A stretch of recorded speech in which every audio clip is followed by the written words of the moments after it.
The academic response is another type of writing that you do in the AE3 course.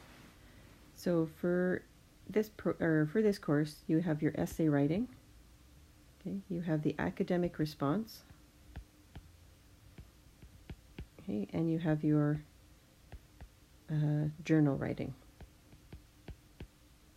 Okay, the essay writing is that argumentation that we've been working on.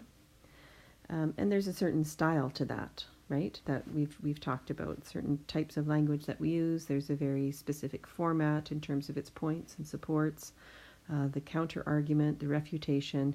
It's all very tightly formatted. Okay, the academic response is still an academic voice in writing, but really it deals with this idea of, oh, here it is, it's up here. It's a critical thinking task. Okay, so it's a little bit different than the essay writing. Okay, here you are responding to something that you've read or listened to, and are writing about what you think of that particular text. Okay, and then the last one here is journal writing, and this is much more personal. Right, and it's a chance for you to write in a way that really expresses sort of your own voice in that writing. So let's think about what this academic response is then. Okay. So like I said, it's a critical thinking task. And what we are going to do is we're going to give you probably between 1 and 3, well, probably not 1 and 3, maybe 2, 3 questions, okay, that are related to the reading that you do in your Making Connections 4 book, or they might be 2 to 3 questions related to a lecture that you hear. Okay.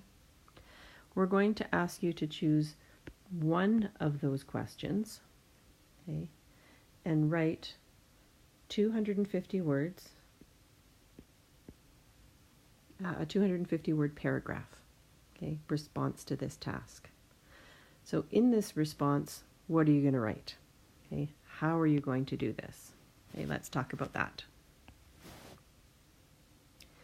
To begin your response, you need to first address this idea of what are you writing about. Okay, so when you've been given the questions and you decide you're going to write on question number 2, the first couple of sentences of your paragraph need to introduce the topic of the question that you're answering. Okay, so that as a reader, when I begin to read your paragraph, I know what the context of the critical response is going to be.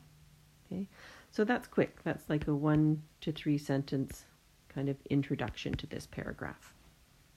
Okay. Here in the so what, excuse me, that's where the real critical thinking starts. Okay. Once you get into the so what, you are deciding for yourself, why is this topic relevant? Okay. Why have we decided to write about this? Okay. Why was the text that you're responding to, whether it's something that you read in Making Connections 4 or something that you heard in one of the lectures, why was this text even written? Or why are we talking about this issue?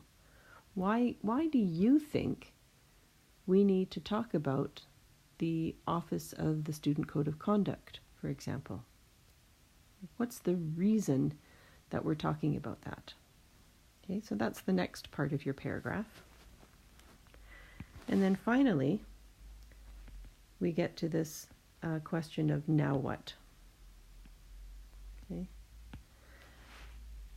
So now what explores your ideas of what do I think of the text, and what do I think of the text in relation to the question I am answering.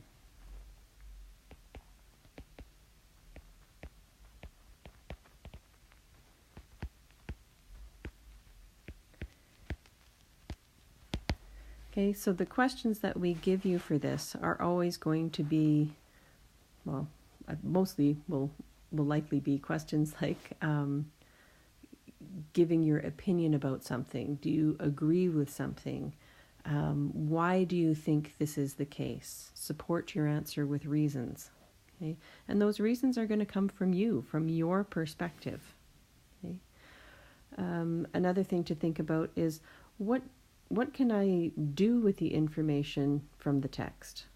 Okay, how do I relate to this information? You know, these questions here are really, really important. Okay. Oops. Oh, I'm just playing with the circle feature, and I haven't quite figured it out yet. Here, I'll erase half my circle so you can still see what I'm talking about. Okay, so in here, I'll finish the circle this way. What can I do with the information in the text? How do I relate to this information? Okay, and here's where we talked in class about these questions over here. Right? What is your perspective? Who are you? And how does that come into how you might think about a particular topic? Okay. In class, these are the things that you told me about, right? When you think about who you are, you think of the fact that you're a non-native speaker, that you're students, you're newcomers. Okay, some of you are international students, right? So you're not living in Canada permanently. You're here just for a shorter period of time, and then you're returning to your home country. So how does that affect your perspective? So let's add that. We don't want to forget that we have international students as well.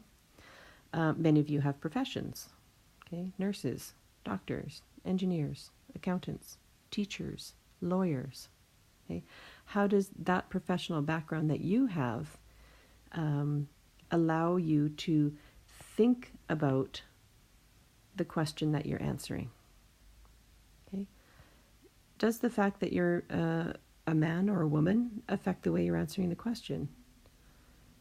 Does your age come into it? Okay. Are you a parent? Are you answering this question from a parent's perspective? Okay. So think about all of those things when you, well, maybe don't think about all of them, but think about the ones that are relevant when you're answering the question that you've chosen to answer. Okay, so let's just look at a quick example. Let's say the question you have is, why is academic integrity important? Could universities manage without codes of conduct? Okay. So if we go back and we look at this information here, what your perspective is, which pieces of these become important? Okay. Is it the fact that you're a non-native speaker? Does that help to answer that question? The fact that you're a student, a newcomer? Does gender matter? Does age matter? Some of these things will matter and some of them won't. Okay? So if we have a look at this one, exploring your perspective relative to this question, I think the things that come into play here is certainly the fact that you're a student, right? Because the code of conduct refers to students. Okay. The fact that I don't want to put newcomer here. I think maybe the fact that you're a non-native speaker. Okay, that might come into play in terms of how you understand the student code of conduct. Okay. Whether you're male or female doesn't really come into the picture here, I don't think. Let's go back to this list. What else is on here? Whether you're a parent doesn't really come into it. Yeah, I think these ones are a little bit more limiting, right? So the fact that you're a student, that you're a non-native speaker, that you need the ability to understand. I think also maybe who you are as professionals. I mean, there are codes of conduct that apply to different professions: engineering, medicine, lawyers. Right? There's certain ways that you need to behave, or sort of codes of behavior that are important in professions. Okay. So when you look at the question that you've been given, okay, and the question that you choose to answer, you need to come back to this presentation and just really think about, in relation to the question, what is it about? Okay. And so what? Why is it written? Why are we talking about it?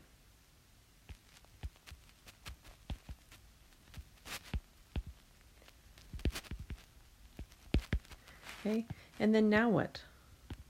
What am I going to do with that information?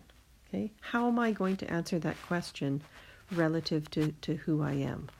Okay, and what my perspective is, what my opinions are, what my thoughts are, what my opinions are influenced by. They're influenced by all kinds of things, where I come from, how old I am, what my profession is, what my lived experiences are. So all of that come into play. So when you're writing these academic responses, I really, really encourage you to only take between 30 and 45 minutes. Okay, it's 250 words. Okay, that's a paragraph. It's not a lot of writing. Okay? So I don't want you to spend hours and hours doing this. I want you to think, brainstorm, and from the brainstorm, you should be able to go straight to the paragraph. That process of outlining for this particular task, maybe some of you might still need to do a quick little outline if you have difficulty organizing your ideas. But for the first one, just set the timer for 30 minutes. Okay, and see what you can do in that time. Okay, we'll have lots of practices with these in class. Some you'll do for homework, but we'll do some in class as well. And we'll see how it goes. Okay, all right, I'll see you in class.